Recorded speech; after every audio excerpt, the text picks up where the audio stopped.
Je vous présente un nouveau tutoriel sur EBP Pay 2015 sur la création de l'établissement. C'est vraiment très important de commencer par les établissements. Une fois que vous avez paramétré les options au niveau des informations société, effectivement, si dans les informations société vous avez oublié d'activer l'option établissement, il faut absolument penser à paramétrer toutes les informations qui vont concerner l'établissement avant de créer vos salariés, puisque c'est dans l'établissement où vous allez indiquer les TOAT, votre convention collective, tous les organismes pour lesquels vous cotisez, la médecine du travail, les congés payés.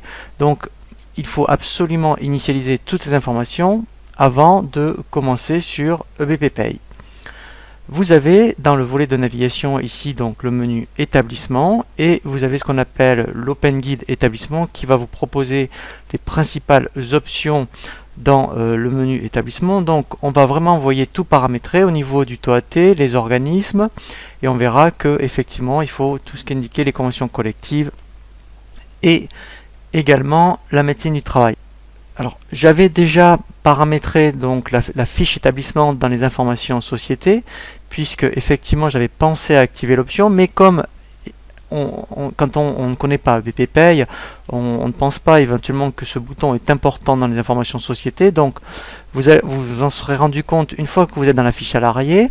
Donc pour effectivement paramétrer l'établissement, vous pouvez donc venir ici dans le menu établissement. Donc moi je veux cliquer ici sur le bouton établissement. Alors il connaît donc mon établissement, mais si je faisais créer par exemple, si je faisais ajouter, eh bien voilà, donc ici la première chose qu'il faut indiquer, c'est par rapport à l'onglet informations administratives. Donc là vous reprenez vraiment toutes les informations par rapport à votre société. Donc là le code APE, le SIRET, l'adresse. Donc alors c'est quand même très important de bien le compléter. Pourquoi? Parce que sur le bulletin de paye, toutes ces informations sont affichées. Voilà, donc après ce qui est important, c'est les informations de paye. Ici, vous allez indiquer donc la date de paiement, le jour, votre banque. Voilà, donc là, ici, si vous avez oublié de la créer, on peut la créer à ce moment-là. Ici, on fait donc ajouter. Alors, moi, je vais faire modifier. Et là, alors, ici, c'est la banque principale. C'est-à-dire que si vous faites des virements, vous allez indiquer la banque principale. Rien ne vous empêche de créer plusieurs banques. Et on verra au moment des virements que on peut dire ben non, exceptionnellement ce mois-ci je ne veux pas faire le virement avec ma banque principale mais avec mes banques secondaires. Donc ce qui est très important, donc si vous faites des virements effectivement, c'est d'indiquer votre RIB, et dans comptabilité ça va être d'indiquer votre compte bancaire et également le journal.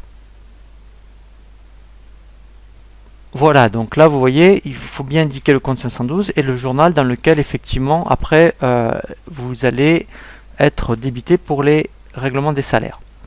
Une fois donc que vous avez indiqué ces informations, donc là vous indiquez si vous pratiquez ou pas le décalage de la paye, vous indiquez ici le modèle de bulletin. Comme ça, à chaque fois que vous voudrez faire des éditions, par défaut, il ira chercher ce modèle, sachant que si pour certains salariés ou certains profils, vous avez un modèle spécifique, on peut l'indiquer au moment de la fiche salarié. Vous indiquez ensuite l'horaire de l'entreprise, et ici, c'est là que vous allez indiquer vos TOAT. Alors, soit vous avez un seul TOAT, ou plusieurs TOAT, donc comme dans le bâtiment, par exemple, si vous avez un TOAT ETAM, un taux cadre, un taux ouvrier, alors on clique ici sur le menu déroulant. Alors, moi je vais faire pour l'instant modifier, mais vous ferez ajouter. Donc, dans le premier temps, vous allez indiquer votre taux principal qui va concerner un grand nombre de salariés. Alors, si vous en avez qu'un, donc là c'est pratique. Alors, ici, ça par contre, ces informations, on ne l'invente pas, hein, il faut prendre le papier de la crame. Et vous allez indiquer, très important, la période. Donc là, j'ai mis 1er janvier 2014. Après, quand vous allez le recevoir en mode janvier 2015, ici, vous ferez ajouter et vous rajouterez la période avec votre taux. Voilà, donc là, après, quand on a après plusieurs taux, en fait, on fait ajouter. Voilà, ça, alors, au niveau du code, ça sera le taux 2 par exemple. Donc là pareil, vous indiquerez les informations par rapport à la crame, et là donc vous voyez, si vous aviez un taux ouvrier, vous ferez ajouter au 1er janvier 2014 hein, ou 1er janvier 2015 si vous commencez la paye en 2015, et là vous indiquerez votre taux pour les ouvriers, et ce taux AT vous l'indiquerez que dans les fiches salariés pour les ouvriers. Voilà, et après on peut en créer autant qu'on veut. Voilà, donc ça c'est très important. Pareil, si vous avez un taux transport, donc là il faudra l'indiquer.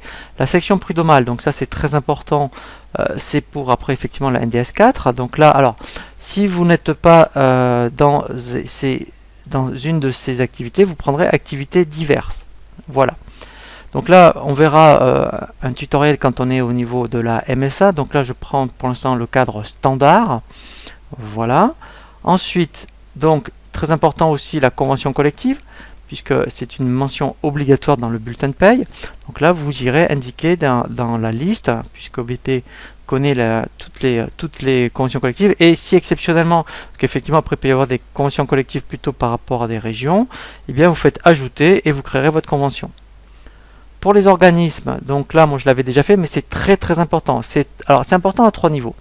C'est important pour la compta, puisque c'est grâce aux organismes que vous allez pouvoir faire votre écriture de paye. C'est également important pour les états de charge. Et après, effectivement, c'est également intéressant, puisque dans le bulletin de paye, si vous avez plusieurs caisses, s'ils ne trouvent pas l'organisme ici, vous aurez des messages d'erreur dans le bulletin de paye, puisque vous aurez des rubriques de paye qui ne sont pas affectées à des organismes. Alors, comment on fait? Donc là, j'avais prévu le minimum, puisque donc vous êtes au moins affilié à des caisses de retraite, donc soit non cadre ou cadre. Alors, quand vous êtes donc vous avez des non cadres, par exemple. Donc, on fait ajouter.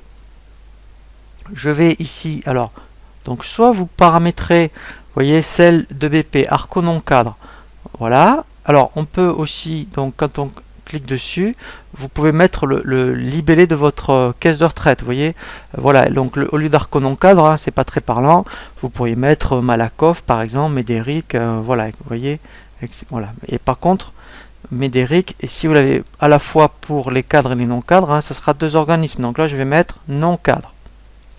Voilà, vous mettrez votre numéro d'affiliation. Le code institution, c'est très important, c'est pour effectivement la NDS4.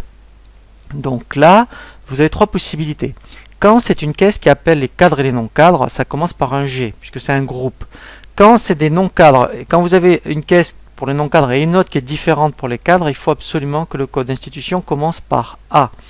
Et ensuite, après, on verra pour les caisses cadres, ça commence par un C. Voilà. Donc, ici, ensuite, très important, vous voyez, c'est ici qu'on me donne les affectations comptables. Puisque pour tout ce qui est cotisation, hein, je parle que des cotisations, le corps du bulletin, c'est géré par des organismes. Donc, il faudra bien mettre votre compte de charge et votre compte de tiers. Voilà. Donc là, c'est fait. Alors, après, bien sûr, il faut le faire pour... Donc, pareil pour les cadres, hein. Donc là j'ai laissé Agir, mais vous modifieriez Agir, que vous le donnerez un nom de votre caisse de retraite. Et très important, les prévoyances. Les prévoyances, alors il faut quoi qu'il arrive les indiquer si vous en avez. Et ensuite, si c'est une prévoyance qui vraiment fait partie, je dirais, des codes d'institution pour la NDS4, vous voyez, qui commence par un P. Si vous la voyez dans la liste, il faut absolument l'indiquer. C'est obligatoire, puisqu'après, il y a une partie, je dirais, à faire dans les fiches salariés au niveau des prévoyances pour la NDS4. Donc, ça commencera par un P. Et là, pareil, après, vous indiquerez l'affectation comptable. Alors, après, si vous avez d'autres cotisations, des mutuelles, par exemple, il faut absolument le mettre, même puisque vous l'aurez dans l'état de charge, pour la compta. Donc vous voyez, si vous avez des mutuelles, je fais ajouter. Et ici, donc au niveau des caisses donc, qui sont proposées par défaut, vous voyez, alors il n'y en a pas. Donc là, vous voyez, donc c'est normal, le BP ne connaît pas toutes les caisses. Alors, 2 possibilités. Si c'est une mutuelle qui est comme une prévoyance, dans le sens où si, par exemple, au niveau du code d'institution, votre mutuelle, vous la voyez dans la liste ici, il faudra la mettre comme une prévoyance. Vous voyez, si vous ne la voyez pas, donc là, en fait, il faudra la mettre. Donc, et là, ça sera utile pour tous les états que vous voudrez avoir. Je pense notamment sur tout ce qui est après la formation, la construction, la participation, tout ce qui est construit. Voilà. Eh bien, il faudra le mettre. Donc, il faudra faire ajouter. Je vais le faire, comme ça, moi, vous verrez. Donc, ici, au niveau du régime, vous voyez, ça sera autre régime divers. Donc là, après, au niveau du code, donc ici, vous mettrez le code de votre mutuelle. Alors, je vais mettre mut, moi, par exemple. Là, vous mettrez le nom de votre mutuelle. Donc, moi, pour l'instant, je vais mettre mutuelle. Il n'y aura pas de caisse. Et ici, vous mettrez vos comptes de charge. Voilà, donc comme ça, en plus, dans votre écriture de paye, hein, ne serait-ce que pour l'écriture de paye, si vous voulez vraiment qu'elle y figure, c'est obligatoire de créer un organisme. Vous n'avez pas le choix. Voilà, et là, vous faites enregistrer. Donc, une fois que vous avez fait tous les organismes, on va voir après. Alors, effectivement, ici, on a l'URSSAF. Donc là, il faudra bien après indiquer le numéro de cotisation, hein, et donc Pôle emploi. Congé payé, donc là très important, donc là je ne parle pas du bâtiment, donc dans un cadre standard, donc là c'est mois de mai. Là il faudra indiquer si vous êtes en jour ouvré ou jour ouvrable, c'est-à-dire soit 2,5 ou 2,08. Ensuite, après, vous pouvez très bien avoir des congés supplémentaires. Si votre convention collective prévoit des congés supplémentaires par mois, il faudra les indiquer ici. Ensuite, après, ici, vous indiquerez effectivement, alors normalement on fait la règle du plus avantageux au niveau du calcul des congés payés.